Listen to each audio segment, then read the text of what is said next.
পড়ি, পড়ি, তাড়াতাড়ি আয়। আলু পরোটা তো কখন হয়ে গেছে, ঠান্ডা হয়ে যাবে তো। পরি তার ভাবনাকে ছেড়ে জবাব দিল। আসছি আম্মু। পরি তাড়াতাড়ি ফ্রেশ হয়ে ডাইনিং এ গেল। চেয়ার ঠেলে বসতে বসতে বলল, আম্মু তাড়াতাড়ি দাও, ঠান্ডা হলে ভালো লাগবে না। মিসেস রাহেলা খাবার দিতে দিতে বললেন। এতক্ষণ ধরে বসে আছি আর এখন এসে মহারানীর তাড়া লেগে গেছে। পরি এক টুকরো পরোটা মুখে দিয়ে বলল, আম্মু তুমি বুঝবে না, আলু পরোটা মানে এক অদ্ভুত ভালোবাসা। আর পরোটাটা খুব মজা হয়েছে। পরির মা মেয়ের কথাতে মৃদু হাসলেন। তারপর আবার কাজে মনোযোগ দিলেন। পরি খাওয়া শেষ করে মিসেস রাহেলাকে পেছন থেকে জড়িয়ে ধরে গালে চুমু দিয়ে বলল। থ্যাঙ্কস আম্মু। মিসেস রাহেলা এক হাতে মেয়েকে জড়িয়ে বললেন। হয়েছে হয়েছে, এবার চলুন, আপনার রেডি হতে হবে। পরি মাকে ছেড়ে দৌড়ে রুমে চলে আসে। রেডি হতে লাগলো, কিন্তু কিছুতেই ক্রস ওনার ঠিকঠাক লাগাতে পারছে না। পরি ওর মাকে ডাকাডাকি শুরু করে দিল।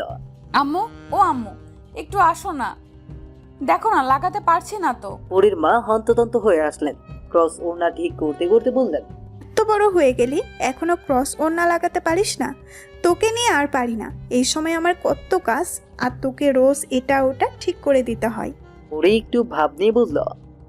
আমি এখনো বাচ্চা, বুঝেছো? পারলে আমাকে একটু ফিটার খাওয়ায়ও। মিসেস রাহেলা মেয়ের কথাতে হাসতে হাসতে বললেন। ফাজিল মেয়ে, যখন তখন ফাজলামি করতে ব্যস্ত। এখন তাড়াতাড়ি যা, রেডি হলেও আমার সাথেই রাগারাগি করবি। পরি কাঁধে ব্যাগ ঝুলিয়ে চলে গেল। স্কুলে গিয়ে ক্লাসরুমের দরজার কাছে সবাই দাঁড়িয়ে আছে। ক্লাসরুম খুলে দিলেই কি কার আগে রুমে ঢুকবে। প্রতিদিন ফার্স্ট বেঞ্চে বসা পরির অভ্যাস। ব্যাঘাত ঘটলেই যখন তখন যার তার উপর রেগে ফেটে পড়ে। ক্লাসরুমে ঢুকতেই হাফসা পেছন থেকে জড়িয়ে ধরল। পরি ভ্রু কুচকে বলল। এই তুই কখন এলি? হাফসা বেঞ্চে ব্যাগ রাখতে রাখতে বলল। পেছন পেছন। পরি আর হাফসা দুজন স্কুল গ্রাউন্ডে চক্কর কাটতে লাগলো। এগুলো ওদের রোজকার অভ্যাস। কিছুক্ষণ ঘুরে দুজনেই জুতো খুলে শহীদ মিনারে উঠে বসলো। পরি হাফসার কাঁধে মাথা রেখে বলল। বুঝছিস, ফেসবুক আইডি ওপেন করেছি, তোর ভাইকে রিকোয়েস্ট দিয়েছি, একবার একসেপ্ট করুক না, তারপর সব ডিটেলসে বের করব। দেখে নিস ভাই, সারা দেশের এক পিস, নাম্বার 1 বিজাত। হাফসা চোখ ছোট ছোট করে তাকিয়ে বলল। আমার ভাই অতটাও খারাপ না। আচ্ছা, সবকিছু কিন্তু আমাকে জানাবি। পরি মাথা ঝাঁকিয়ে সম্মতি জানালো।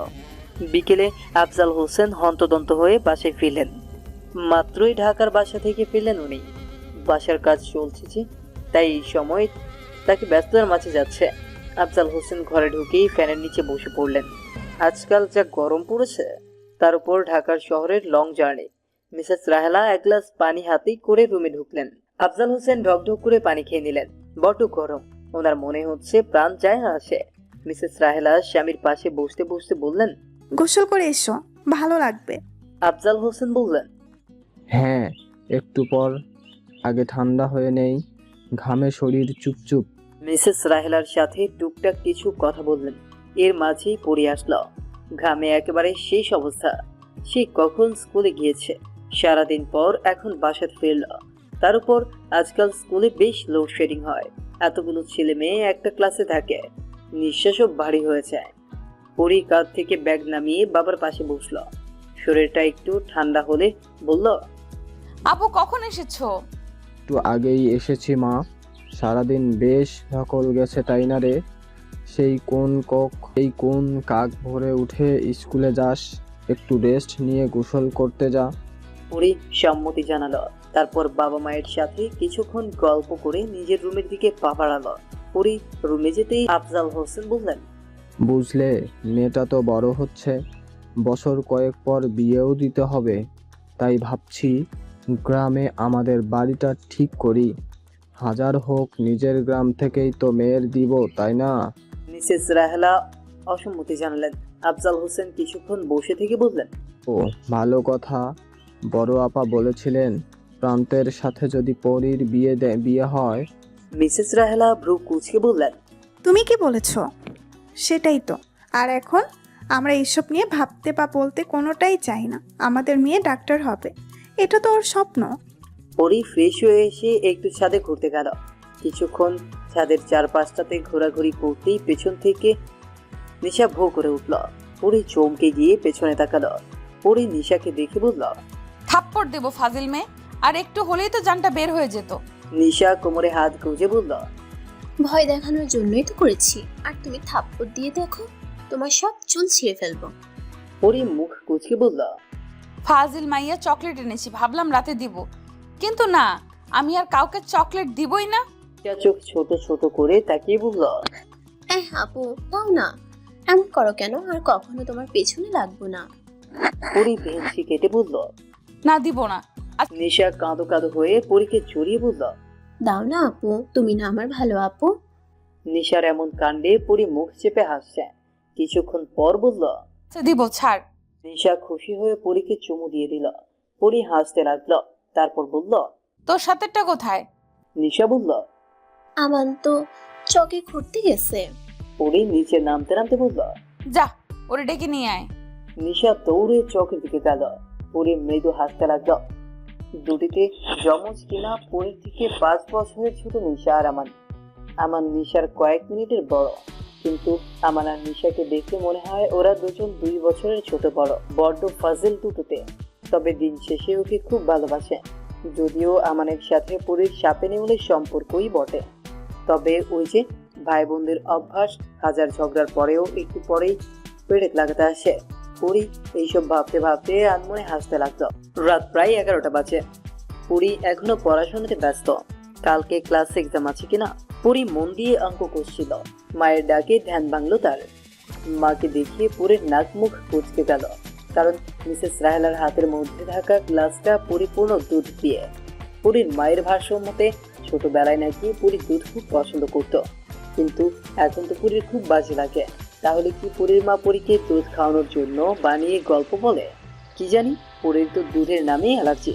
পরীকে নাক মুখ কুচকে থাকতে দেখে মিসেস রাহেলা বললেন, পরি, এই মুহূর্তে এটা শেষ করবি, কোনো বারণ শুনবো না আমি। পরি ইনোসেন্ট ফেস নিয়ে বলল, আমু, তুমি তো জানো এটা আমি একদমই পছন্দ করি না। দুধের গন্ধে আমার শরীর ঘিনঘিন করে, আর তাছাড়া দুধ খেলে আমি আরো মোটু হয়ে যাব। পরির এত শত যুক্তি মিসেস রাহেলাকে এক চুলো হারাতে পারলো না। মিসেস রাহেলা মেয়ের থুতনি ধরে মুখে দুধের গ্লাসটা দিলেন। পরি এক হাত দিয়ে নাক চেপে কোনো মতে দুধটা খেলো। শেষ হতে দেরি। পরির পানি খাওয়াতে দেরি হলো না। এক নিমিষে 1 গ্লাস পানি ঢক ঢক করে সাবার করে দিল। পরির কাণ্ডে মিসেস রাহেলা বিরক্ত হলেন। যুক্তিমাখা কণ্ঠস্বর দিয়ে বললেন, হলো কি পরি, এভাবে কেউ পানি খায়? যদি বিষম লেগে যেত তখন তো আরেক বিপদ হতো। পরি হাঁপাতে হাঁপাতে বলল, হলে হতো, কিন্তু মুখের এই দুধের গন্ধ তার থেকেও বিপজ্জনক। আর তুমি তো শুনতেই না, রোজ 1 গ্লাস দুধ না গেলালে তোমার তো রাতে ঘুম হয় না। মেয়ের কথাতে মিসেস রাহেলা ভ্যাবাচাকা খেয়ে গেলেন। মেয়েটা হয়েছে ফাজিল আর নাম্বার 1 বাচাল, আর এর সাথে কথায় পারা তো বড্ড মুশকিল। মিসেস রাহেলা হালকা এসে চলে গেলেন। মিসেস রাহেলা চলে যেতেই পরি বই খুলে পড়তে বসলো, কিন্তু এখন এই বইয়ের পাতায় লেগে থাকা অক্ষরগুলোকে পরির কাছে বিশ্বের মতো লাগছে। একটু ইচ্ছে করছে না। পরি বই রেখে বেডে আধশোয়া হয়ে ভাবতে লাগলো কি করা যায় এখন। হঠাৎই পরির মাথাতে খেলে গেল ফোনের কথা। পরি বেডের সাইড থেকে ফোনটা বের করে ওপেন করলো, কিন্তু এই কি, ফোন অন হচ্ছে না কেন? পরি নাক কুচকে নিল। হঠাৎ করে মনে পড়লো সকালের কথা। সকালে রেগে যে ফোনটা সুইচ অফ করে ফেলেছিল। পরি ফোনটা ওপেন করে নেট অন করতেই বেশ অনেকগুলো নোটিফিকেশন এলো। পরি কোনো কিছু না ভেবে সোজা ফেসবুকে চলে গেল। ফেসবুকে যেতেই নোটিফিকেশন গিয়ে দেখলো ইংরেজি অক্ষরে বড় বড় করে লেখা, Rafsan Ahmed accepted your request. পরের চোখ রসগোল্লা হয়ে গেল।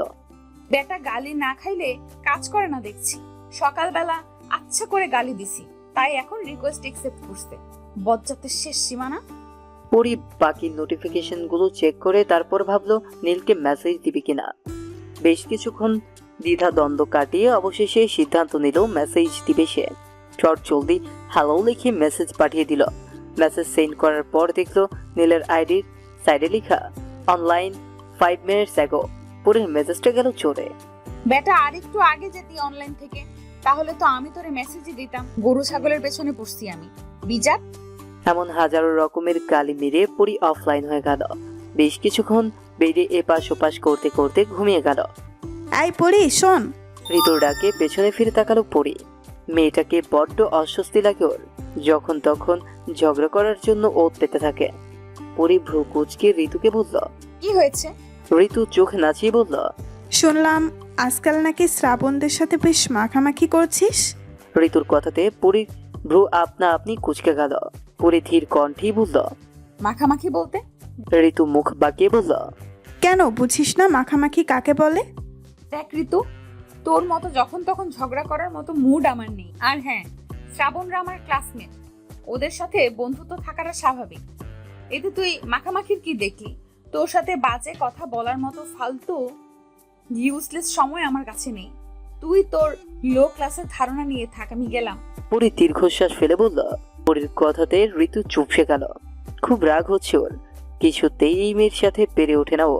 কিছুক্ষণ ওখানেই দাঁড়িয়ে থেকে রাগে গজগজ করতে করতে বাসার দিকে রওনা হলো ঋতু। আজকে হাফসা স্কুলে আসেনি, কে জানে কি হয়েছে। বাসায় গিয়ে ফোন লাগাতে হবে। পরি বাসায় গিয়ে রোজকার মতো সমস্ত কিছু সেরে ফোন হাতে বেরিয়ে শুয়ে পড়লো। হাফসাকে ফোন লাগাতেই ওপাশ থেকে একজন ফোন ধরলো। শুনেই পরি ঢোক গিলল। পরি সালাম জানিয়ে বলল। হাফসা আছে ওপাশ থেকে। তুমি কে? পরি কোনো মতে নিজেকে সামলে বলল। আমি হাফসার বান্ধবী। আপনি?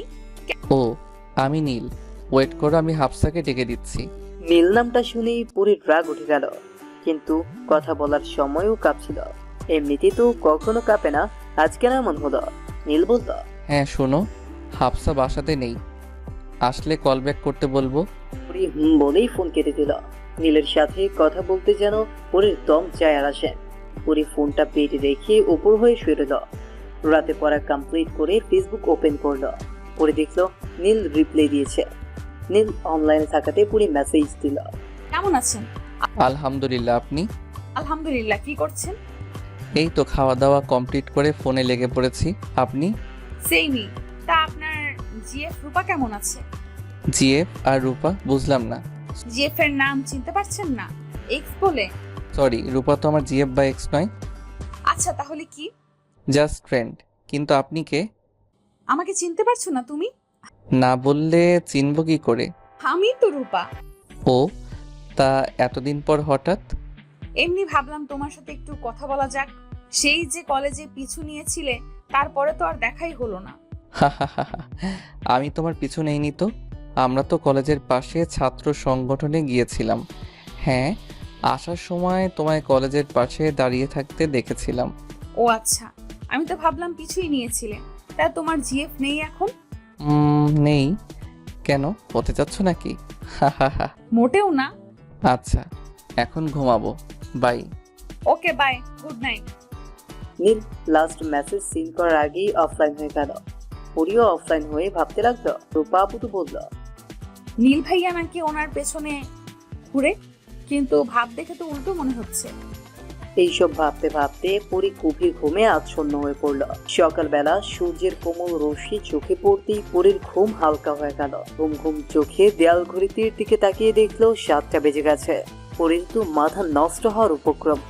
এখন সে প্রাইভেটে যাবে কি করে? পরি বেড থেকে লাফ দিয়ে উঠে হন্তদন্ত হয়ে রান্নাঘরে গেল। মাকে রান্না করতে দেখে পরির মাথাটা রাগে কটমট করে উঠল। পরির রাগে চড়ে বলল। আমো, তুমি আমাকে ডাক দাওনি কেন? কয়টা বেজে গেছে? এখন আমি প্রাইভেটে যাব কি করে? পরির কথাতে মিসেস রাহেলা ভ্যাবাচেকা খেয়ে গেলেন। কি বলছি কি মেয়ে? পরির দিকে কিছুক্ষণ ভ্রুকুচকি থেকে আবার রান্নাতে মনোযোগ দিলেন।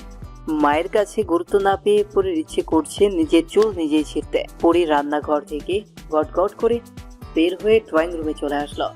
ড্রয়িং রুমে বসে তার বাবা টিভিতে সংলাপ দেখছিলেন। পরি হা হয়ে কিছুক্ষণ তাকিয়ে থেকে বলল। আপু, তুমি তোমার অফিসে যাওনি? আফজাল হোসেন বললেন। আজ কি করতে যাব অফিসে? পরি চোখ ছোট ছোট করে বলল। অফিসে তুমি যা করতে চাও তাই করতে যাবে, এতে না যাওয়ার সাথে কি সম্পর্ক? আফজাল হোসেন মেয়েকে বললেন। টিভির দিকে তাকা। পরি কিছু না ভেবেই টিভির দিকে তাকালো। টিভিতে তাকিয়ে ভ্যাবাচেকা খেলো। পরি বোকা হাসি দিয়ে বলল।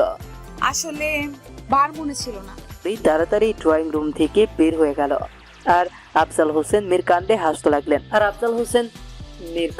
লাগলেন। আজকাল তার মেয়ে শুক্রবারটাও ভুলে যাচ্ছে। পরি ছাদে দাঁড়িয়ে খোলা আকাশকে উপভোগ করছিল। তখনই আমানিশি বলল। আপু, তোমাকে নানা ভাই আর নানু ডাকছে। পরি ভাবলে হীন ভাবে বলল। কেন, কি হয়েছে? আমান বাঁকা চোখে তাকিয়ে বলল। আমি কি করে জানাবো? কিছুক্ষণ আমানের দিকে তাকিয়ে থেকে বলল। যা, আসছি। আমান গেল না। উল্টো পরীর সাথেই দাঁড়িয়ে থাকলো। পরী ভ্রু কুঁচকে বলল, কি হয়েছে, এমন করছিস কেন? আমান মেয়েকে হাসি দিয়ে বলল। আপু একটা কথা বলবো? পরী সন্ধিহান চোখে তাকিয়ে বলল, তুই কোন দিন থেকে আমার কাছে কথা বলার জন্য অনুমতি চেয়েছিস?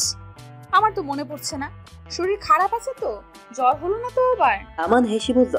আসলে আপু 100 টাকা দাও না, আমি আইসক্রিম খাবো। পরী মুখ কুঁচকে বলল। আব্বুর কাছ থেকে 100 টাকা নিয়েছি। পরী চোখ ছোট ছোট করে তাকিয়ে বলল, আর 100 টাকা দিয়ে কি হবে? আমার তো জানা নেই ক্লাস 3 এ পড়ুয়া ছেলের একদিনে 100 টাকা লাগে, তাও আইসক্রিম খাওয়ার জন্য। আমান এক নিঃশ্বাসে বলল, আসলে আমি আম্মুর প্রিয় ফ্লাওয়ার ওয়াশটা ভেঙে ফেলেছি। আমার কাছে 500 টাকা আছে, আরও টাকা লাগবে। আম্মু জানলে একটা মারও মাটিতে পড়বে না। পরী কিছুক্ষণ আমানের দিকে ঠায় তাকিয়ে থাকলো। তারপর হাসতে হাসতে গড়াগড়ি খেতে লাগলো। পরীকে হাসতে দেখে আমান গোমরা মুখ করে বলল, হাসছো কেন? এখন দিবা কিনা বলো। পরী কোনো মতে হাসি থামিয়ে বলল, আমি পুরো ফ্লাওয়ার ওয়াচটাই এনে দিব। আমান খুশি হয়ে বলল। সত্যি? পরী বাঁকা হেসে বলল। সত্যি, কিন্তু আমাদের খুশি উবে গেল। আমান বলল, কিন্তু কি? পরী কোমরে হাত বুঝে বলল, কিন্তু রাতে তোকে মেয়ের সাথে ডান্স করতে হবে। রাজি? আমাদের চোখ বেরিয়ে আসার উপক্রম। আমান বলল, না না, আমি পারবো না। পরী আফসোসে সুরে বলল। আচ্ছা, তাহলে কোনো হেল্প করতে পারবো না। আমান পরীর দিকে কিছুক্ষণ তাকিয়ে থেকে বলল, আমি রাজি। কথায় আছে না, হাতি খাদে পড়লে পিঁপড়া লাথি মারে? আমার অবস্থা হয়েছে তেমন। পরী হাসতে হাসতে বলল। নিজেকে হাতি বলছিস? আমান মুখ বাঁকিয়ে বলল। মোটেও না। পরী হাসতে হাসতে বলল। আচ্ছা, নিচে চল। তারপর দুজনেই নিচে চলে গেল।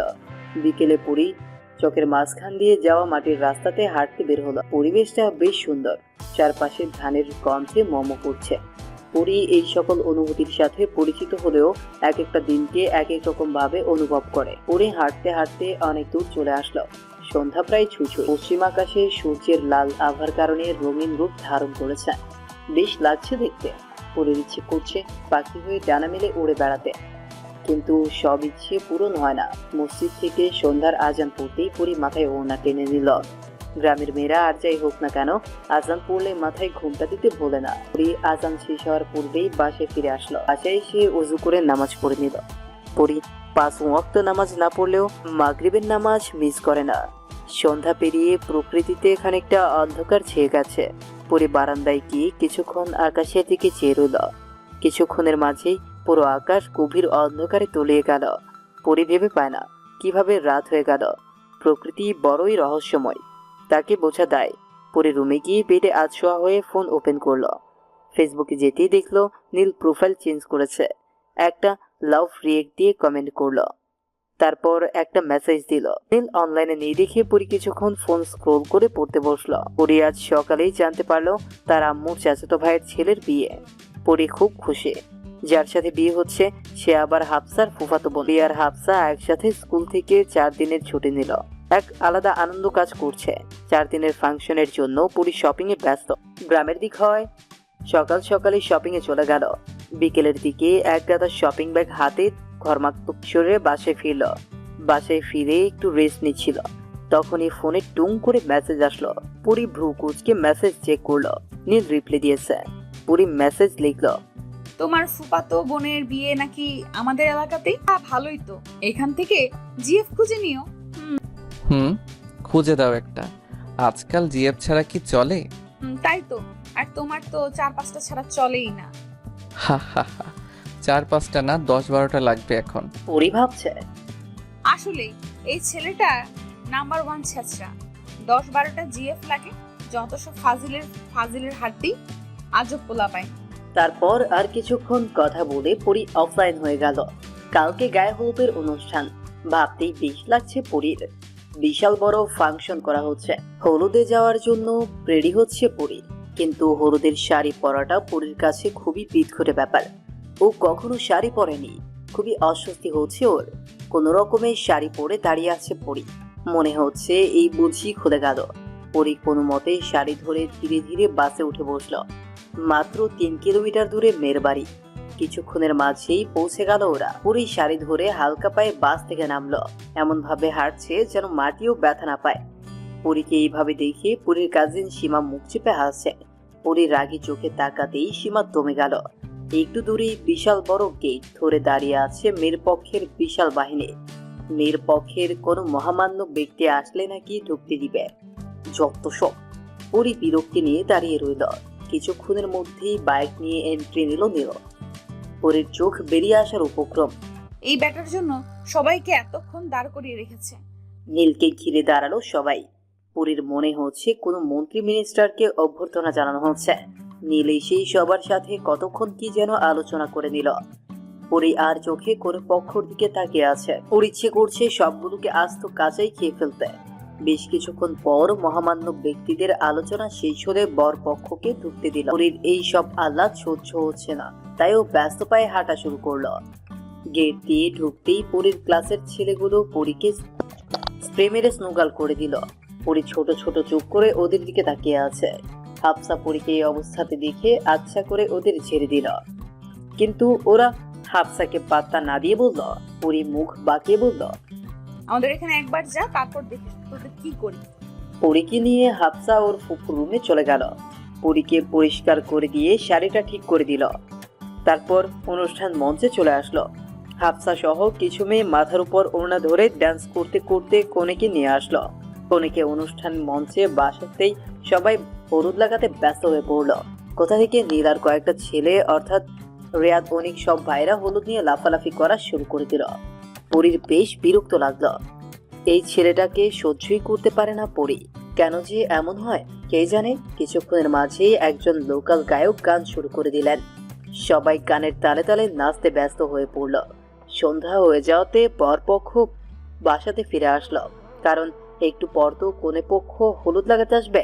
কিছুক্ষণের মাঝেই মেয়ে পক্ষ হলুদ নিয়ে চলে আসলো। পরী শাড়ি পরে থাকায় বেশ অস্বস্তি বোধ করছিল, তাই হলুদ লাগিয়ে বের হয়ে আসলো। পরী বাসায় যাওয়ার জন্য মাটির রাস্তাতে আসতেই দেখতে পেল নীল ফোনে কারো সাথে হেসে হেসে কথা বলছে। এক মুহূর্তের জন্য পরীর চোখ দুটো নীলে আটকে গেল। রাস্তাতে লাগানো ছোট ছোট রঙিন আলোতে নীলকে অপূর্ব লাগছে।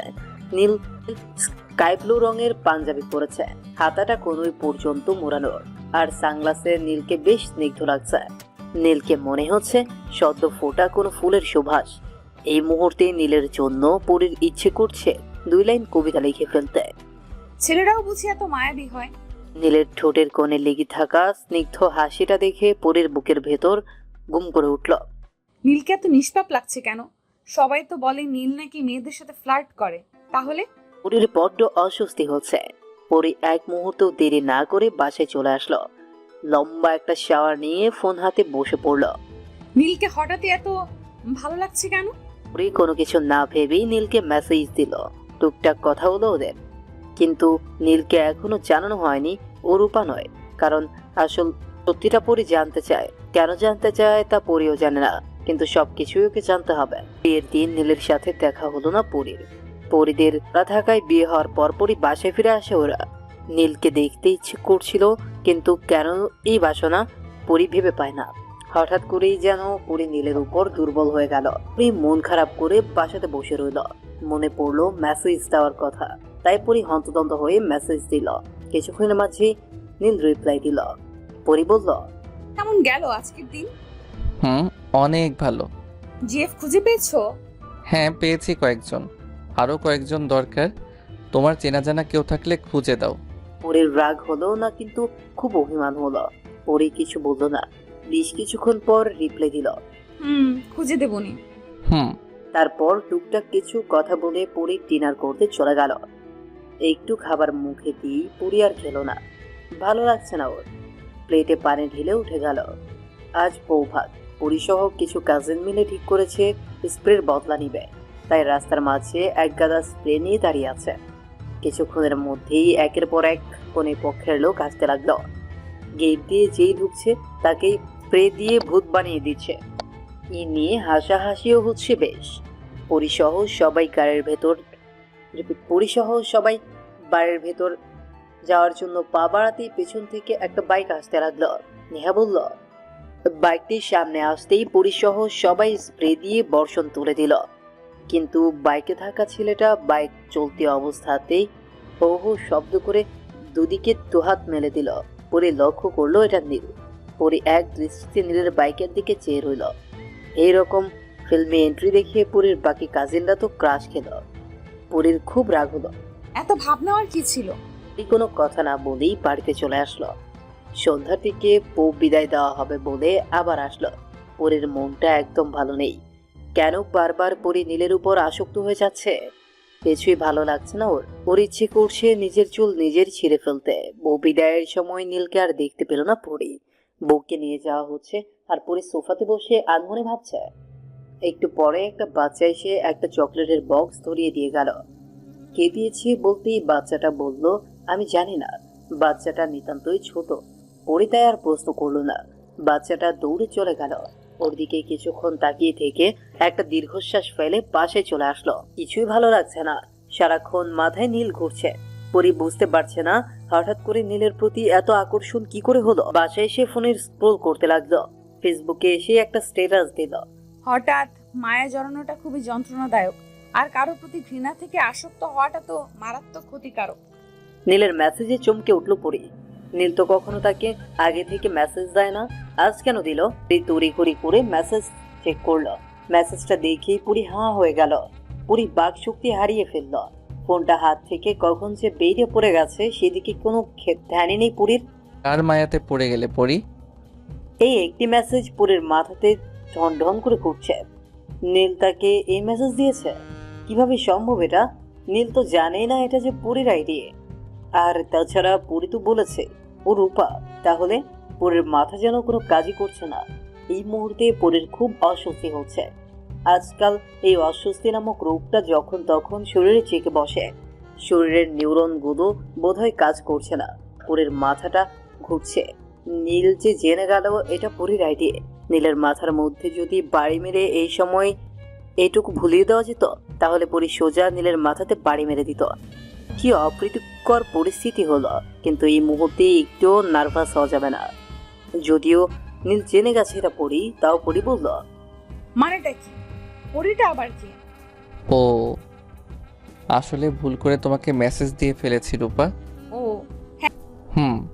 আমি তো হাফসার বান্ধবী পরীকে মেসেজ দিচ্ছিলাম, কি করে যে তোমার কাছে চলে গেল। পরি বুঝে গেল নীল পুরো ঢপ দিচ্ছে।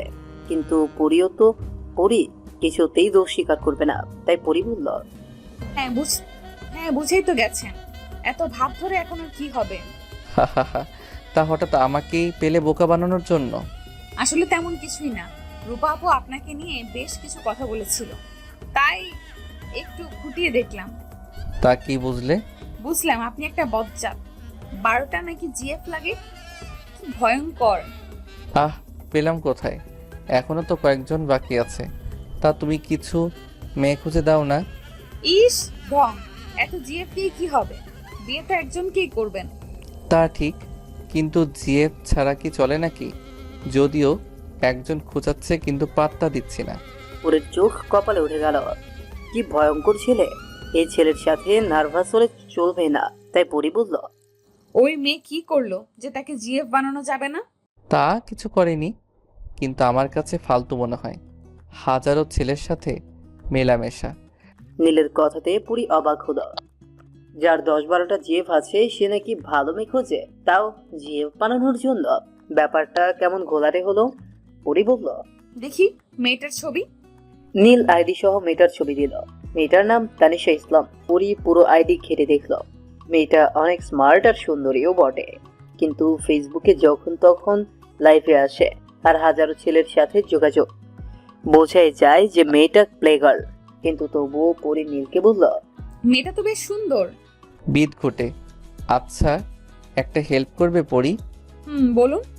মেয়েটাকে আচ্ছা করে বকে দিবা প্লিজ, অনেক জ্বালাচ্ছে। আমি কি বলবো? কিছু একটা বলো, কিন্তু মেয়েটাকে সরাও। নীলের কথাতে পরি দোটানাতে পড়ে গেল। কি করবে ও? ও বেশ কিছুক্ষণ চিন্তা ভাবনা করে বলল, আচ্ছা বকা দিব অনেক, কিন্তু যদি আমায় কিছু বলে? কিছু বলবে না। কিছু বললে আমাকে বলবা, আমি গিয়ে দুটো চর বসিয়ে আসবো। নীলের কথাতে পরি হাসতে হাসতে গড়াগড়ি খাচ্ছে। যে ছেলে নিজে মেয়েটার থেকে বাঁচতে চাচ্ছে সে নাকি চর বসাবে। ভালোই গোল মারতে পারেন উনি। পরি নীলকে বলল, আচ্ছা চর মারতে ভুলবেন না কিন্তু। হুম, ভুলবো না, প্রমিস। তারপর নীলের সাথে আরো কিছুক্ষণ কথা বলে পরি অফলাইন হয়ে গেল। এই মুহূর্তে পরির খুব ভালো লাগছে। নীলের সাথে খুব ভালো করে কথা হয়েছে, আর আজ নীলও বেশ অনেকক্ষণ সময় দিয়েছে ওকে। ভাবতেই পরির মন বারবার শিহরিত হচ্ছে। নীলকে কিভাবে ভালোবেসে ফেললো পরি। ইস, হঠাৎ করেই পরির খুব ভালো লাগছে, আর খুশিও লাগছে। হাজারো অবাধ্য ইচ্ছে ভাবনা চিন্তা করতে করতে পরি ঘুমের দিশে হারিয়ে গেল। আজকাল নীলের সাথে প্রচুর কথা হয় পরি, সারাক্ষণ মাথায় শুধু নীলই ঘোরে। পরি বুঝে গেছে নীলকে না চাইতেও ভালোবেসে ফেলেছ। ভালোবাসা কখন কার সাথে হবে তা বোঝা দেয়। পরি বুঝতে পারে না ও যাকে ঘৃণা করতো আজ তাকেই ভালোবাসে। সত্যি কি এমন হয়? এমনটা তো সিরিয়ালে দেখা যায়, বাস্তব জীবনে কি করে সম্ভব? আসলে আমরা মানি আর না মানি, সিরিয়ালের 90% আমাদের জীবনের অংশ। কোনো না কোনো ভাবে এমনটা হয়ে যায়। তাই হয়তো আজ পরিও ঘৃণার মানুষটাকে ভালোবেসে ফেলেছে, কিন্তু বলার মতো পরিস্থিতি বা ইচ্ছে নেই পরির। কারণ পরি এই প্রথম কাউকে ভালোবেসেছে, বলা যায় জীবনের প্রথম ক্রাশ। পরি সবসময় এই প্রেম ভালোবাসা থেকে দূরে থেকেছে। আর যদি ভালোবাসার কথা বলে তো পুরো বিষয়টাই ঘেটে যাবে। নীলের কথা মনে পড়তেই পরি আনমনে হাসে। সত্যিই সে ভালোবেসে পাগল হয়ে গেছে। কখন কিভাবে যে ভালোবেসে ফেললো কে জানে। ইস, পরি আর নীলকে নিয়ে তো ইতিহাস লেখা দরকার, অবশ্যই দরকার। কেন লেখা হবে না? এইসব ভাবতে ভাবতে পরির ধ্যান কাটলো মায়ের ডাকে। মিসেস রাহেলা দরজায় কড়া দিয়ে বললেন, পরি, আই পরি, আধা ঘন্টা হয়ে গেল গোসলকে শেষ হয়নি। তুই তো এত দেরি করিস না। পরি তড়িঘড়ি করে বলল। আর 5 মিনিট আম্মু। পরির শাওয়ার ছেড়ে দিয়ে নীলের মুক্ত হয়ে গিয়েছিল। ভাবতেই পরি লজ্জায় নুয়ে গেল। ইস, আজকাল ভালোবাসাতে পরি বুঝি লাইলিকেও হার মানাবে। সামনেই জিএসসি পরীক্ষা। পরি মোটামুটি ব্যস্ত সময় কাটাচ্ছে। এখন প্রায় সময় পরি নীলের সাথে ফোনে কথা বলে। হুটহাট যখন তখন নীলকে কল দেওয়া পরির অভ্যাসে পরিণত হয়ে গেছে। আজকাল নীল ছাড়া কিছুই ভাবতে পারে না। সিরিয়ালের কোনো রোমান্টিক সিন আসলে পরি সেখানে নিজের সাথে নীলকে কল্পনা করে ফেলে। পরবর্তীতে নীলকে কল্পনা করে নিজেই লজ্জা পায়। আজকাল দিনের 20 ঘন্টায় নীলকে নিয়ে হাজারো স্বপ্ন বুনে ফেলে পরি। ভাবতে ভাবতে কখন যে কি করে তা পরি নিজেও জানে না। মোট কথা পরি শুধু নীলকেই দেখতে পায়, কিন্তু সরাসরি নীলকে মাত্র 3-4 বার দেখছে পরি। কখনো সরাসরি কথাও হয়নি ওর সাথে। তাহলে নীলের কল্পনাকে কেন এত বাস্তব মনে হয় ওর? মনে হয় নীল ওর চোখের সামনেই আছে। পরি কিছু ভাবতে গেলেও সেখানে নীলকে দেখতে পায়। একেই বুঝি ভালোবাসা বলে? ভালোবাসাতে বুঝি এত পাগলামি থাকে, এত শত যন্ত্রণাও হয়, বারবার তাকে দেখতে ইচ্ছে করে। পরি হাজারো ছন্দ মেলাতে থাকে, কিন্তু শেষটা কি হয় তা পরি জানে না। সদ্য কিশোরী বয়সে পা দেয়া এক ছোট্ট পবিত্র ফুলের মাঝে কাউকে পাওয়ার জন্য বাসনা জেগেছে। খুব করে চায় নীলকে। ইস, নীল যখন পরীকে বিয়ে করে ঘরে তুলবে তখন পরীর কি খুব লজ্জা হবে। নীলের জামা কাপড় নিজ হাতে ওয়াশ করে দিবে পরি। নীলের জামাতে লেগে থাকা ঘামের গন্ধটা শুধু পরি উপভোগ করবে। হ্যাঁ, নীলকে শুধু পরি উপভোগ করবে। হাজারো ভাবনা গড়ে পরি নিজেই লজ্জা পায়। উফ, হাজারো ফোন কল, কত শত কথা নীলের সাথে। এই ছোট্ট মনের মাঝে লুকিয়ে রাখা হাজারো কথা যদি নীল শুনতো, তাহলে কি নীল তাকে না ভালোবেসে পারতো? কি জানি কবে নীলকে ভালোবাসার কথা বলতে পারবে। আচ্ছা, নীল কি ওর ভালোবাসা বোঝে না? এই যে এত শত অপেক্ষা, আকুলতা, হাহাকার নীলের মনকে কেন বোঝাতে পারে না? আচ্ছা, শেষমেশ পূর্ণতা পাবে তো ওর ভালোবাসা? পরি যে ওকে ভালোবেসে নিঃশেষ হয়ে যাচ্ছে। পরি এইসব ভাবতে ভাবতে কখন যে ঘুমিয়ে পড়লো তা পরির ভাবনাতেও আসলো না। রোজ নীলের সাথে ঘর করার স্বপ্ন দেখে পরি। স্বপ্নে রোজ দেখা হয় নীলের সাথে। পরি বোধ হয় খুব তাড়াতাড়ি নীলকে ভালোবেসে পাগল হয়ে যাবে। তবে কি পরীকে ভালোবাসাতে পাগলি নামক কোনো উপাধি দেওয়া হবে? ইস, যদি দেওয়া হতো সারা বিশ্বকে জানাতো সে আমি নীলকে ভালোবেসে পাগল। বিকেলে পরি নিজের রুমে বসেছিল, মূলত পড়াশোনা নিয়েই ভাবছিল। পড়াশোনাতে বিন্দু মাত্র মন নেই তার। কি করবে সে নীলকে ছাড়া? কিছু ভাবতেও পারে না যে। আশেপাশে তাকিয়ে দেখে কেউ আছে কিনা। কেউ নেই দেখে পরি বিশ্বজয়ের হাসি দিল। ফোন হাতে নিতেই আমান এসে হাসির। পরি বিরক্তি নিয়ে তাকিয়ে বলল, কি হয়েছে বল। আমান বেরিয়ে 2 হাত মেলে দিয়ে শুয়ে পড়ল। কিছুই না, বাসার সবাই তো নেহা খালামণিদের বাসায় গেছে। শুনলাম নেহা খালামণির নাকি সম্বন্ধ এসেছে। পরি ছোট্ট করে বলল, ও বেশ কিছুক্ষণ কেটে যাওয়ার পরও আমান যাচ্ছে না দেখে পরীর বেশ বিরক্ত লাগছে। তিনি নানা রকমের বুদ্ধি খুঁজতে লাগলো। ভালো লাগছে না, কিছুতেই কিছু মেলাতে পারছে না। সন্ধ্যা হতে আর কিছুক্ষণ বাকি। পরীর চটজলদি মাথায় বুদ্ধি খেলা গেল। পরী বই গোছাতে গোছাতে বলল, আমান এক বক্স আইসক্রিম নিয়ে আয় না। হালকা ঠান্ডা পড়েছে দেখে আম্মু তো আর আইসক্রিম খেতেও দেয় না। যা এখন গিয়ে লুকিয়ে নিয়ে আয়। এর মুখের ভঙ্গিতেই পরী বুঝতে পারলো আমান বেশ খুশি হয়েছে। হাতে 250 টাকা ধরিয়ে দিয়ে বলল, স্ট্রবেরি ফ্লেভারটা আনবি বুঝেছিস, আর অন্য কোনো ব্র্যান্ডেরটা আনবি না। আমান মাথা ঝাঁকিয়ে দোকানের দিকে দৌড় দিল। আমানের আসতে কম হলেও 10 মিনিট সময় লাগবে। পরে তড়িঘড়ি করে নীলকে ফোন লাগালো। কিছুক্ষণ পরে নীল ফোন রিসিভ করলো। হ্যালো। কি করছেন? তেমন কিছুই না, জাস্ট একটু আড্ডা দিচ্ছি। তুমি? আপনার সাথেই কথা বলছি। হা হা হা। আমার উত্তরটাও সেমই হওয়া উচিত ছিল, বাট মাই মিস্টেক। ফোনের পাশ থেকে বেশ কিছু কণ্ঠের হাসির শব্দ শুনতে পেল পরী। পরীর ভ্রু আপনা আপনি কুঁচকে গেল। পরী একটু রেগে বলল, আপনি আপনার বন্ধুদের আমার কথা শোনাচ্ছিলেন তাই না? পরী আর কিছু না বলেই ফোনটা কেটে দিল। নীল আবার কল দিতেই পরী বলল, ওনারা সবাই আমার কথাতে হাসছিল। আহ, রাগ করো কেন পরি? পাশে থাকলে তো শুনতে পাবেই। আচ্ছা বলো, আমার এই ভুলের জন্য কি করতে হবে? নীলের কথাতে পরীর ঠোঁটের কোণে হাসি ফুটে উঠল। পরী নিজেকে সামলে নিয়ে বলল, সরি বলতে হবে। নীল মৃদু হেসে বলল, আচ্ছা। নীল দীর্ঘ একটা নিঃশ্বাস নিয়ে অতি ঠান্ডা কণ্ঠে বলল, পরি, আই এম সরি। এই কণ্ঠস্বরে পরী কেঁপে উঠল। পরী ফোনটা বুকে চেপে কতগুলো গভীর নিঃশ্বাস নিল। হাত থেকে ফোন পড়ে গেল, কিন্তু পরীর এতে কোনো ধ্যানই নেই, স্তব্ধ হয়ে আছে। নীলের এই ভয়ঙ্কর কণ্ঠস্বরে পরী আটকে উঠল। বারবার সে কণ্ঠে রেকর্ডের মতো কানে বাজছিল। পরীর হাত পা ঠান্ডা হয়ে কাঁপছিল, বুকের ভেতর ধুকপুক করছিল। পরী সোজা হয়ে বেডে শুয়ে পড়ল। সিলিং এর দিকে তাকিয়ে থাকলেও পরীর ভাবনা অন্য কোথাও ছিল। রাতে আইসক্রিম খাওয়া নিয়ে এক দফা লেগে গেল। 3 ভাই বোনই যে আইসক্রিমের উপর ক্রাশ খাওয়া আসামি। অবশেষে ঝগড়া করতে করতেই 3 জন মিলে বড় এক বক্স আইসক্রিম কয়েক মিনিটের মধ্যেই সার্ভার করে দিল। আজকাল পরী একদমই পড়ছে না। আচ্ছা, নীল কি তার ভালোবাসা কখনোই বুঝবে না? মুহূর্তে দাঁড়িয়ে নীলকে ভালোবাসার কথা বলা উচিত যাবে না। যদি কলেজে পড়তো তো ভাবা যেত, কিন্তু পরী যে মাত্র 8ম শ্রেণীতে পড়ে। এই মুহূর্তে নীলকে ভালোবাসি বলাটা নিতান্তই হাস্যকর মনে হবে। ইস, নীল যদি পরীকে ভালোবাসতো। প্রেম ভালোবাসা থেকে দূরে থাকা মেয়েটাও আজকাল একজনের ভালোবাসা পাওয়ার জন্য সময় গুনে যাচ্ছে। পরী নীলকে ভালোবাসে এটি ভাবতেই পরী লজ্জা পেয়ে যাচ্ছে। একা একা ভালোবাসার মানুষটির কথা ভাবতে কেন লজ্জা লাগছে? এটাও কি ভালোবাসারই কোনো অংশ? পরী ফোন হাতে নিয়ে নীলকে মেসেজ দিল। কথায় কথায় নীলকে তুমি করেও সম্বোধন করছে পরী। এমনটাই হয়, কল দিয়েই পরী তুমি করে বলে, আবার কখনো কখনো তো তুইও বলে। এই তো 2 দিন আগের কথা। পরী ফোনে নীলের সাথে কথা বলেছিল। হঠাৎ করেই পরী বুঝল তোর দ্বারা কিছুই হবে না। এত জিএফ দিয়ে কি হবে? কথাতে নীলের ভ্রু কুঁচকে গেল। নীল বলল, আমি তোমার বড়, অথচ তুমি আমাকে তুই করে বলছো। পরী কিছুক্ষণ ভেবে বলল, আপনিও আমাকে তুই করেই বলবেন, ঠিক আছে? নীল হাসতে হাসতে বলল, হুম, আমি তুমি করে বলবো, তুমি বরং তুই করে বইল। পরী বেশ কিছুক্ষণ জোরাজুরি করলো, কিন্তু নীল মানতে নারাজ। আগত্যা পরী মেনে নিল। ফোন কেটে দিয়েই পরী ভাবল, অবশেষে বুঝি লজ্জাটা আমারই হলো। কালকে থেকে জিএসসি পরীক্ষা। পরীর বেশ টেনশন হলেও পড়াতে একটুও মন নেই।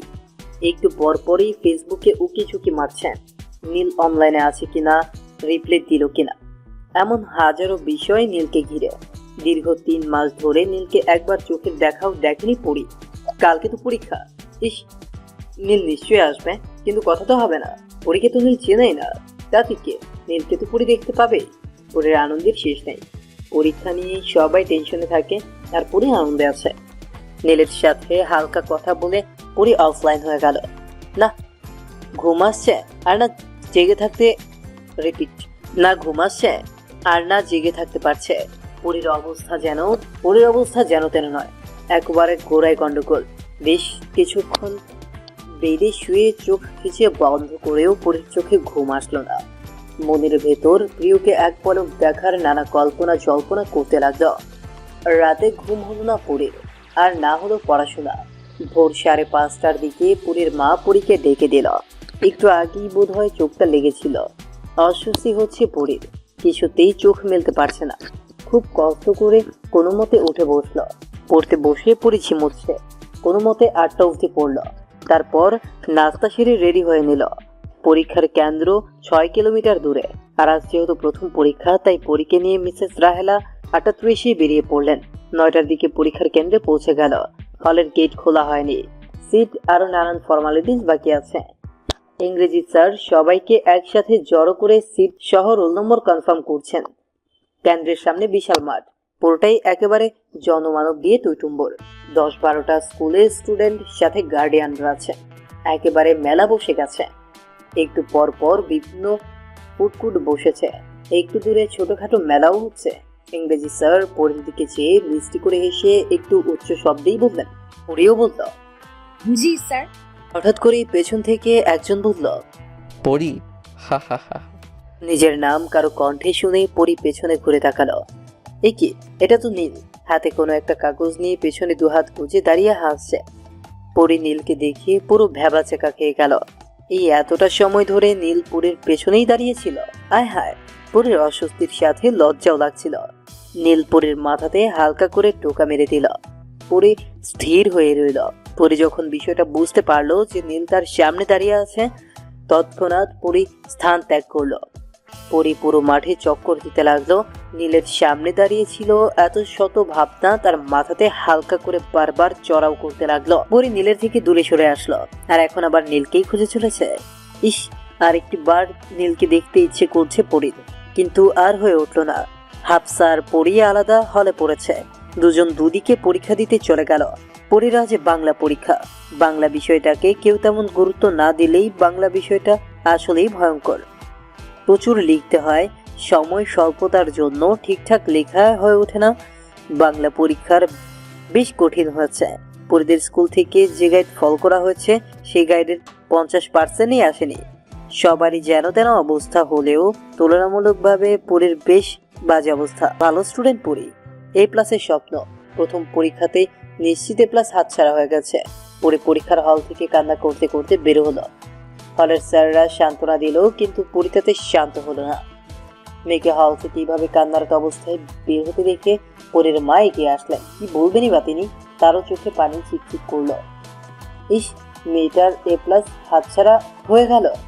ইংরেজি স্যারের মেয়েও পরীর সাথে পরীক্ষা দিচ্ছে।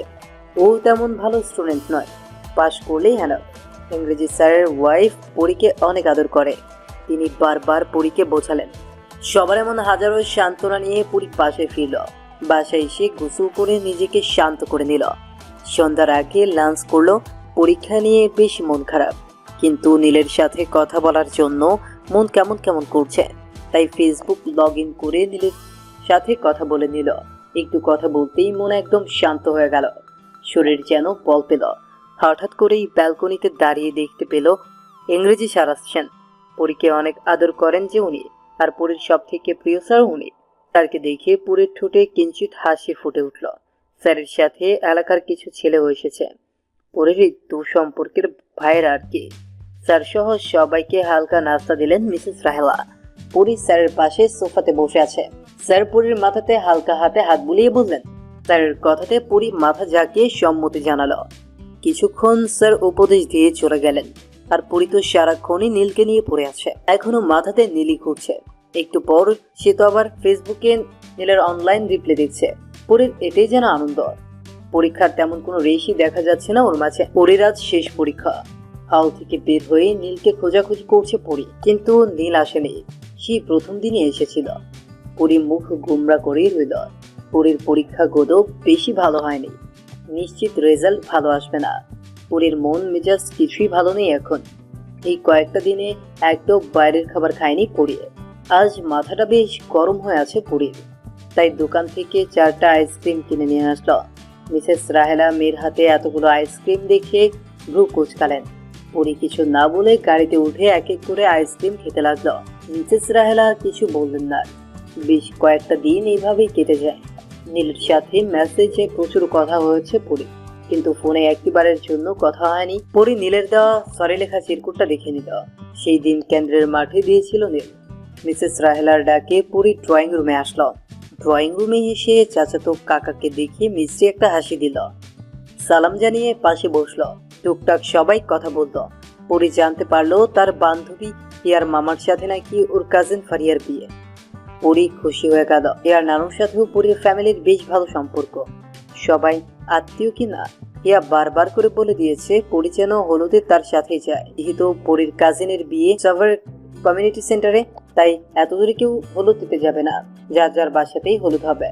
পরি শাড়ি পরে বুঝে গেছে এই শাড়ি মহাজামেলা, তাই পরি ঠিক করেছে এবার আর শাড়ি পরবে না। হলুদের দিন বিকেলে পরি হিয়ার সাথে ওর নানু বাড়ি চলে যায়। বিকেলটা আশেপাশে ঘুরেই কাটিয়ে দেয় ওরা। সন্ধ্যার দিকে সবাই শাড়ি পরতে বলে, অনেক জোরাজোরি করলেও পরি শাড়ি পরতে নারাজ। অবশেষে হিয়ার আন্টি হিয়াকেই সাজাতে লাগলেন। পরি বেডের সাইডে গিয়ে নীলকে ফোন লাগালো। কিছুক্ষণ ফোন বাজার পরে নীল কল রিসিভ করলো। কেমন আছেন? আলহামদুলিল্লাহ, তুমি কেমন আছো? আলহামদুলিল্লাহ ভালো। হঠাৎ এই সময়? এমনি একটা ফাংশনে এসে বোর হচ্ছিলাম, তাই ভাবলাম তোকে কল দেওয়া যাক। হা হা হা, আবার তুই? অবশ্যই, আমি আমার অভ্যাস বদলাতে পারবো না। তুমি ইচ্ছে হলে তুই করে বলো, না হলে নাই। হা হা হা হা, তুমি ঠিক আছে, তুই বললে কেমন যেন লাগবে। আচ্ছা, যা ইচ্ছা। তা কি ঠিক করবি? ঠিক করেছিস? পড়াশোনা তো মনে হয় এখানেই শেষ। কি করব বলো, পরিস্থিতিটাই যে এমন, দেখি কি করি। আরে পড়াশোনা ছাড়ার কি আছে? পড়াশোনা করলে জীবনে অনেক কিছু করা যায়। তুমি এসে সব পড়া কমপ্লিট করে দিয়ে যাও। হ্যাঁ, আমি কেন পড়বো? সেটাই তো। তা একটা জিএফ খুঁজে দাও। মোটেও না, পরে ওই মেয়ে আমাকে পেটাবে। কেন? কারণ তার ঘাড়ে চেয়ে এমন একটা বজ্জর ছেলেকে দিয়েছে। হা হা হা, তোমার সাথে কথাই পারা মুশকিল। এমন হাজারো কথা হলো ওদের মাঝে। প্রায় 40 মিনিট পর পরি ফোন রাখলো। বুক ভরে নিঃশ্বাস নিল। নীল তার নিঃশ্বাসে পরিণত হয়েছে। পরির ভাবনাতে শীত কাটলো হিয়া। হিয়া মিষ্টি হেসে বলল, কথা হয়েছে? মাথা ঝাঁকালো। একমাত্র হিয়াই জানে পরি যে নীলকে ভালোবাসে। পরি লজ্জা মাখা মুখ নিয়ে বলল, চল। হিয়া মিষ্টি হেসে বলল, পাগল মেয়ে। পরি লজ্জাতে লাল হয়ে হিয়ার সাথে অনুষ্ঠান মঞ্চে চলে গেল। আজ রেজাল্ট দেওয়ার কথা, ভয়ে পরির হাত পা কাঁপছে। সে জানে এ প্লাস পাবে না, নিশ্চয়ই এ গ্রেড পাবে তাহলে, কিন্তু পয়েন্টটাও তো দেখতে হবে। পরির সকাল থেকে সব কেমন উলট পালট লাগছে, বেশ অস্বস্তি হচ্ছে। 12টার পর যখন পরি তার জিএসসি পরীক্ষার রেজাল্ট জানলো, তখন স্তব্ধ হয়ে রইল। এ কি শুনলো সে? পরি যেন নিজের কানকেও বিশ্বাস করতে পারছে না। এক মুহূর্তে সবকিছু কেমন উলট পালট হয়ে গেল। পরির রেজাল্ট A- এসেছে। পরি কাঁদতে লাগলো। যে মেয়ের A+ নিয়ে আসা, সে A+ তো দূরে থাক, A গ্রেডও পায়নি। পরি কাঁদতে কাঁদতেই খারাপ অবস্থা। বাসার কারোই মন ভালো নেই। আশেপাশে সবাই পরীকে হালকা সান্ত্বনা দিলেও সবাই পরির প্রতি হতাশ। পরীকে দিয়ে এমন রেজাল্ট কেউই আশা করেনি বোধহয়। পরি বেশ কয়েকদিন ঠিকঠাক খেলো না, কথাও বললো না। এমন রেজাল্টেই কেউ কি ঠিক থাকতে পারে? আজ বহুদিন পর নীলের সাথে কথা হলো পরির। বেশ অনেকদিন পর পরি অনলাইনে আসলো। নীলের সাথে কথা বলে হালকা লাগছে খুব। পরি 9ম শ্রেণীতে ভর্তি হলো। হিসেবে ছোট থেকেই ইচ্ছে সায়েন্স নিয়ে পড়ার, তাই একটা রেজাল্টে তো সায়েন্স নিয়ে পড়তে পারবে না এমন নয়, তাই সায়েন্সই বেছে নিল। গ্রামের দিক হওয়াতে সায়েন্সে মাত্র 20 জন স্টুডেন্ট।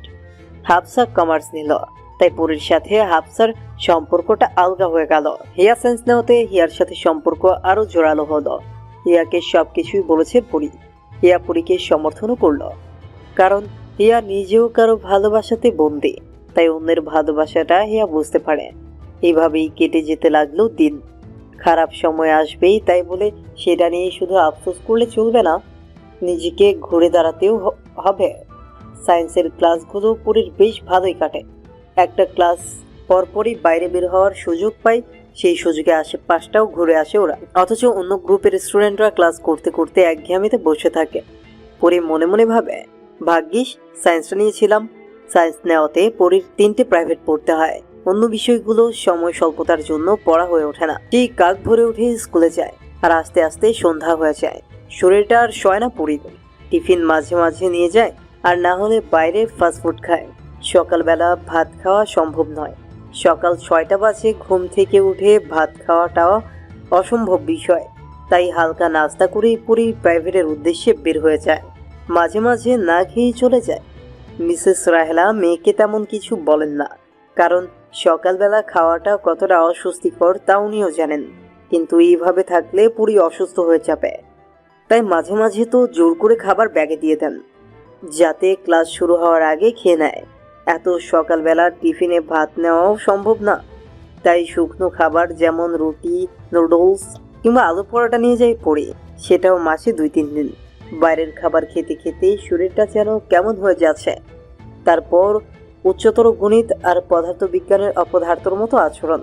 উফ, পড়ে আর নিতে পারে না। আজ বেশ অনেকদিন হয়ে গেল নীলের সাথে কথা হয় না পড়ির।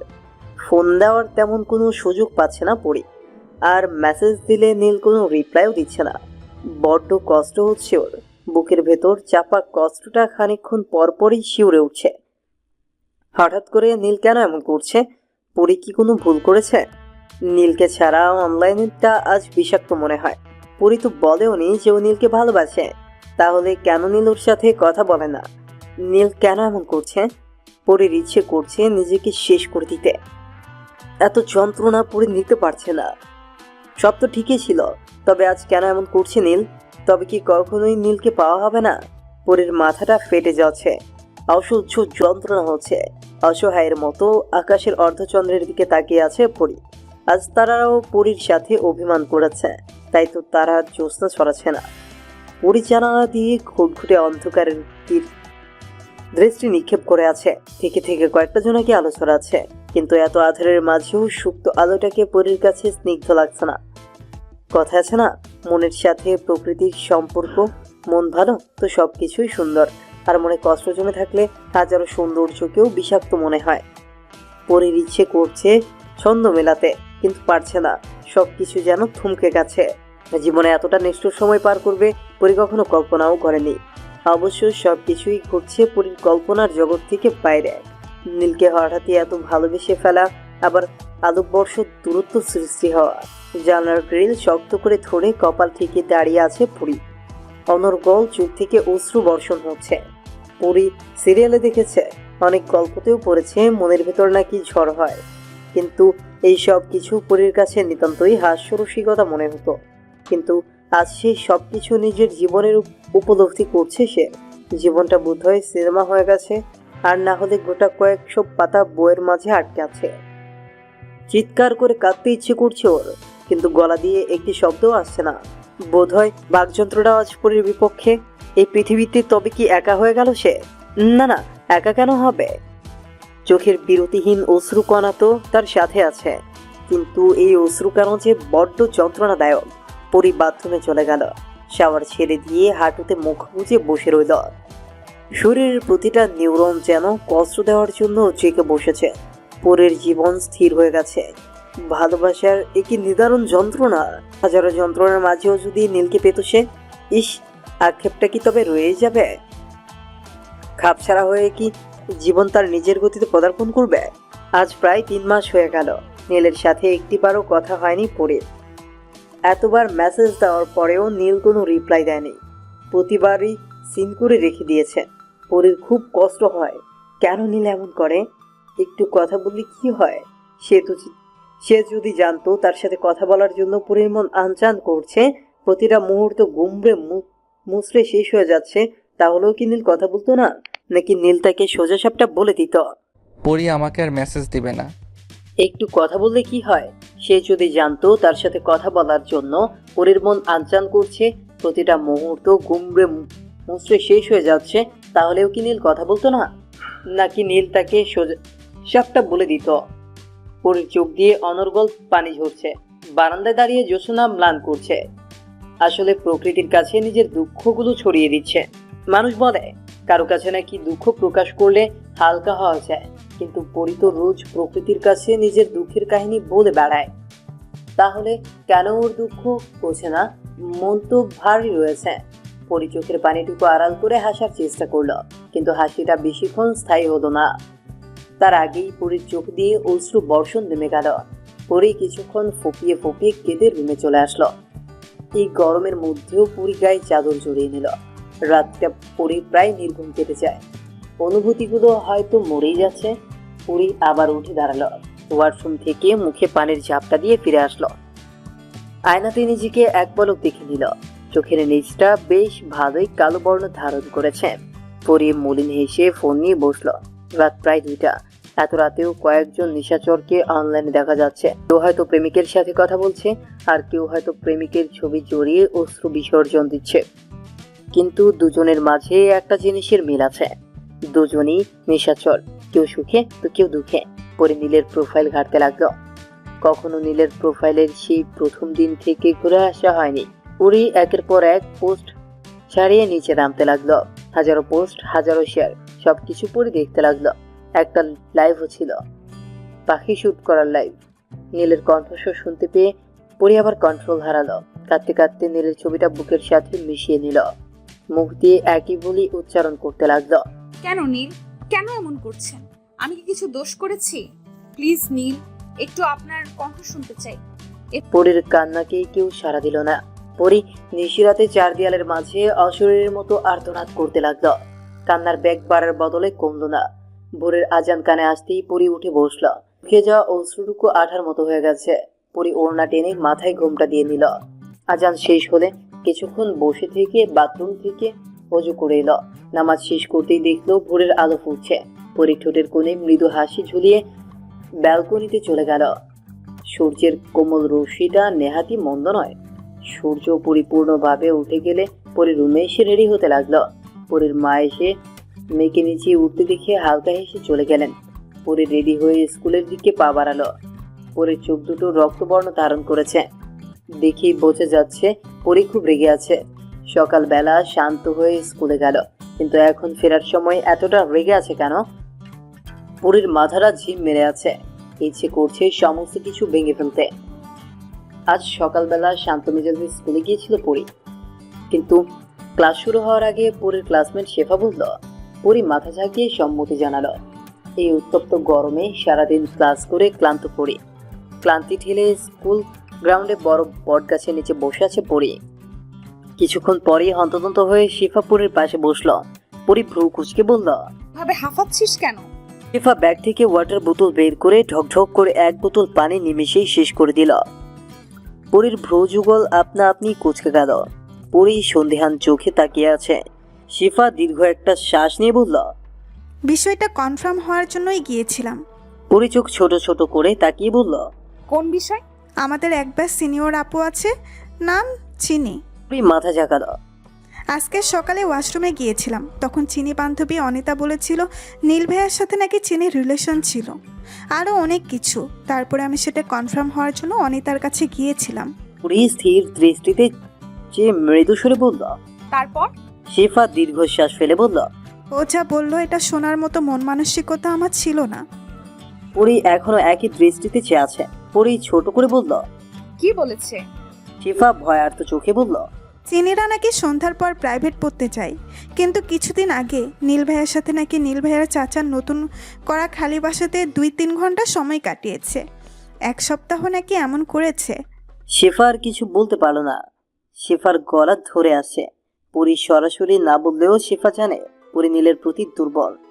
পরি ছোট করে বলল, ও। শেফা বেশ অবাক হয়ে আছে। শেফা পরির এই শান্ত দৃষ্টি নিতে পারছে না। শেফার মাথাটা খোদা হয়ে যাচ্ছে। পরির এমন শান্ত আচরণ কি করে সম্ভব? পরি উঠে দাঁড়িয়ে বলল, শেফা অনেকটা দেরি হয়ে গেছে, বাসায় যা। শেফা কিছু বলতে গিয়েও বলল না। শেফা মাথা ঝাঁকিয়ে বাসার উদ্দেশ্যে রওনা হলো। পরি ধীর পায়ে হেঁটে চলছে। আজকে আর গাড়ির জন্য অপেক্ষা করলো না পরি। হাঁটতে হাঁটতে পরির চোখ দুটো জ্বলন্ত লাফার মতো অগ্নিরূপ ধারণ করলো। পাশে পৌঁছে ব্যাগটা সোফাতে রাখলো পরি। কেস দুটো খুলে ছুঁড়ে ফেলে দিল। পরির চোখ দুটো দেখেই মিসেস রাহেলা আটকে উঠলেন। মেয়ে সচরাচর এমন অগ্নিরূপ দেখেননি উনি। মিসেস রাহেলা কিছু জিজ্ঞেস করতে গিয়েও করলেন না। অসম্ভব রেগে আছে পরি। এই মুহূর্তে কিছু বলা মানেই পরির সমস্ত রাগ তার উপর উঠে যাবে। তার থেকে ভালো পরীকে একা থাকতে দেওয়া। মিসেস রাহেলা দীর্ঘ একটা নিঃশ্বাস ফেলে রান্নাঘরে চলে গেলেন। সন্ধ্যা প্রায় ছুঁই ছুঁই, তাই কফি বানাতে ব্যস্ত হয়ে পড়লেন। কফি বানিয়ে 1 মগ কফি নিয়ে পরি রুমের দিকে হাঁটা লাগালেন। রুমে এসে দেখলেন পুরি নেই, বাথরুমের দরজাটা বন্ধ। দেখি বুঝতে পারলেন পুরি শাওয়ার নিতে গেছে। মিসেস রাহেলা টি টেবিলে কফির মগটা রেখে চলে গেলেন। প্রায় 10 মিনিট পর শাওয়ার নিয়ে বাথরুম থেকে ফিরল পুরি। মাথাটা এখন একটু হলেও ঠান্ডা হয়েছে। ওই রকম কথা শুনলে অস্বাভাবিক হয়ে পড়াটাই স্বাভাবিক ব্যাপার।